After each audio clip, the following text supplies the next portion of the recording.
Thank you. Okay, let's go. All right, look, on the count of three, I'm gonna say 1, 2, 3, and I want everybody in here to say, okay, let's go.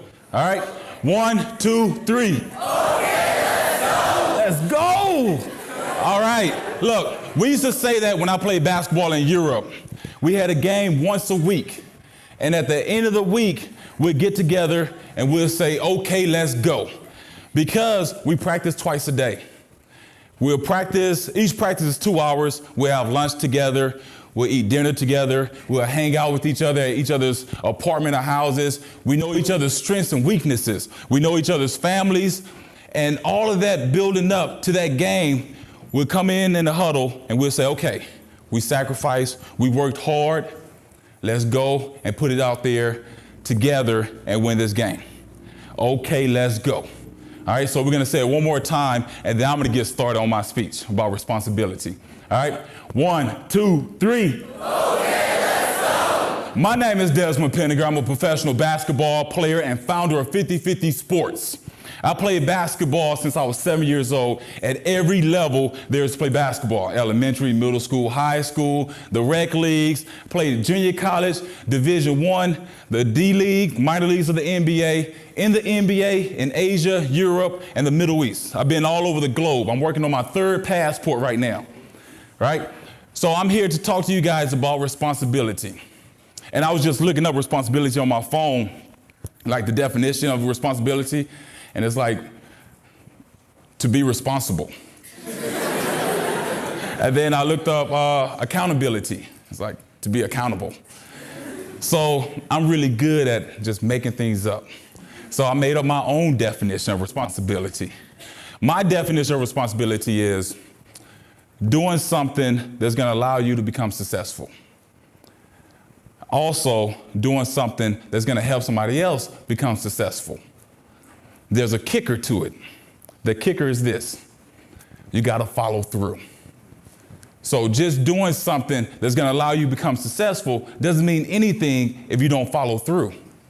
Helping somebody out, hey, I'm going to help you out, I got you, and then you don't follow through, it doesn't mean anything. When I was 10 years old, I had an experience with responsibility that kind of shaped the way that I looked at things in a totally different way. When I was 10 years old, we used to drive from California to Louisiana back to California. That's a 2.5-day trip, just one way. Driving through Texas alone is like 1 day. And while you're driving through Texas, like, there's the mile markers for the next big city. And I remember, I think it was San Antonio, and it's like 1,000 miles to San Antonio. That's a long time in the car. So you'll go to sleep, wake up, go to sleep, wake up. We didn't have a CD player. We didn't have a DVD player, a laptop. We had a cassette player. Yeah, I know. We'll put that cassette in and just let it play. Listen to the same songs over and over and over. But going to San Antonio, you go through small cities. I remember we stopped one time, and then for a bathroom break, and we got back in the car. We're driving down to our destination, and we were about 15 miles into our drive after the bathroom break. And we see something in the horizon, in the distance. And we didn't know what it was. It looked like a mirage, and we're driving closer to it. And then we could kind of figure out what it is as we're driving closer and closer to it. And then we get a little bit closer, and then somebody say, oh, that's a guy on a bike. He's riding a bike. Mind you, there's nothing. There's no buildings, there's no houses, there's nothing around. It's just a guy riding a bike on Interstate 10. He has 2 water bottles on the frame of the bike, 2 water bottles on the handlebars, and he's moving. And so while we're driving past him, we slow down to swerve around. And while we slow down and swerve around, look, I got 2 sisters and a brother. And we slow down and swerve around. And we roll down the windows and we cheer the guy on. Hey, good job, keep going. Hey, you're almost there, keep pushing, keep pushing. And his facial expression is stoic. He's not making any facial expression. He's just pumping along, just going along. And as we pass him by, I say to my sister, did you see his face? She's like, yeah, that's a crazy man's face. Nobody would be riding a bike way out here in the middle of nowhere. And I'm like, nah, but like he didn't have any facial expression at all. Like he wasn't struggling. And then my brother said, yeah, it's like a movie. Like nobody just ride a bike out here in the middle of nowhere. Then in that car for that long, and I really analyzed a lot of things, I just started thinking about that. Yeah, it is like a movie. Because he wanted to be there. He wanted to be out there. He was equipped with 2 water bottles on the frame of the bike, 2 water bottles on the handlebars. He wanted to be there. This is like a movie because he's responsible for everything that happens to him while he's riding that bike. There's a flat tire. He got to change that flat tire. He can't push himself too fast because he's riding. There's another 30 miles to go to the next city. So from that point on, I looked at my life like it's a movie. And your life, the principles, everybody's lives in here is a movie. And in this movie, you are the executive director, you're the producer, you're the main writer, you're the starring actor, you're the casting director. You pick and choose who's in your movie. It's your responsibility to pick and choose who's in your movie, right? So while you living your life, living your movie, you decide that you want a little action in your movie. You know somebody that's full of action, that's adventurous. You hang out with them. But what you really did is hire them to direct a part in your movie. You want a little drama? Everybody knows somebody that's full of drama. You hang out with somebody that's full of drama. What you did is just hire somebody to direct a drama scene in your movie. If you feel like you're at the point where you need some romance in your movie, you hire somebody to add that romance in your movie.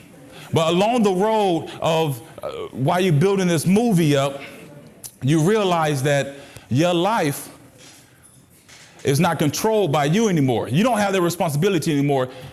The action guy, he's taking over.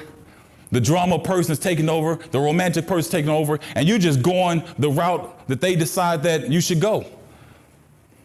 But it's your movie. You have the responsibility to hire these people. You also have the responsibility to fire these people. So you go up to the action guy and be like, hey, look, there's too much action in my movie. I'm going to kick back a little bit. You're fired. Right? Drama person, hey, there's too much drama. The suspense is really killing me. No more drama. It's your responsibility to do that. The romance person, hey, look, I wasn't ready for this. There's too much romance. All right? You got to go. Okay? Because it's your responsibility to direct your movie. Because in this movie, you're the hero. And do you all know the hero narrative in all movies? They all start from a humble beginning. They have this obstacle that's facing them from a goal they want to accomplish. This is your movie. You're the hero of your movie. And you got to go through these obstacles and you got to find a way around them or go through them so that you can be the hero at the end of your movie. Because you're the superstar and it's your job to make this movie a box office #1 hit. Because my movie is, I made sure that my movie is a box office #1 hit. And I have a lot of confidence because this is my movie. And it's your movie too. So to make sure that that movie is going down the right path, you got to be responsible to yourself. You got to be responsible to other people, and you got to follow through. Does that make any sense? Yes. You guys got really quiet. Yeah? Okay. I have one more thing I want to do. Last speaking engagement I had, I said this speech, this poem by Rudyard Kipling, If. You guys know it? If you know it, raise your hand. Yeah, it's a really good one. I think it really signifies being responsible. Well, I was saying this speech last time and I fumbled and mumbled my way through it. And I said, next time I'm in front of people, I'm going to do this speech because I'm just competitive with myself. And I want to make sure that it drives me being competitive and trying to be better than I was the day before. So do you guys mind if I attempt to do this speech? No? Okay. And now I'm nervous. Everybody's quiet. You got to shake it out. Okay. If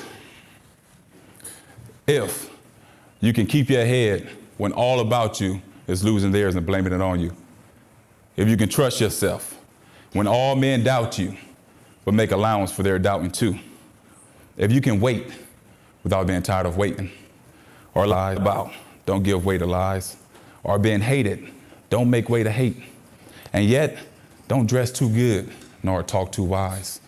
If you can dream and not make dreams your master, if you can think and not make thoughts your aim, if you can face triumph and disaster and treat those two imposters just the same, if you could bear to hear the words you spoken twisted by knives to make a trap for fools, or watch the things you gave your life to broken, stoop and build them up with worn out tools.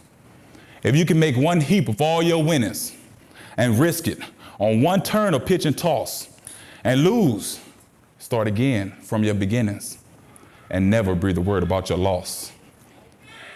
If you can force your heart, nerve, and sinew to serve your turn long after they're gone. I love the baby. If you can force your heart, nerve, and sinew to serve your turn long after they're gone, and hold on when there's nothing in you except the will which says to them, hold on.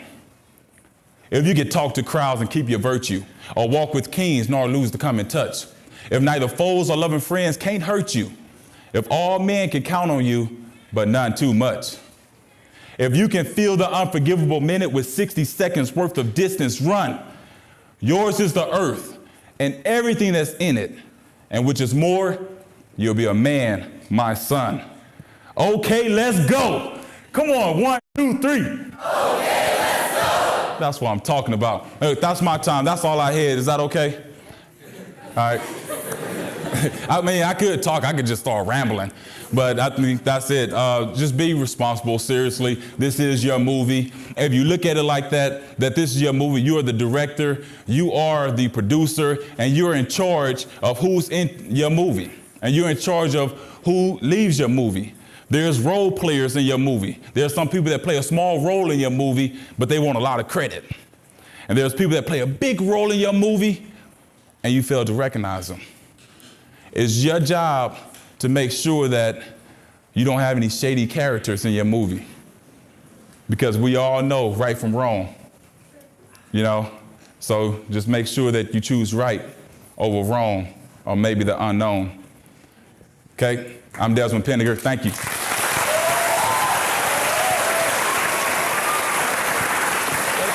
Yeah.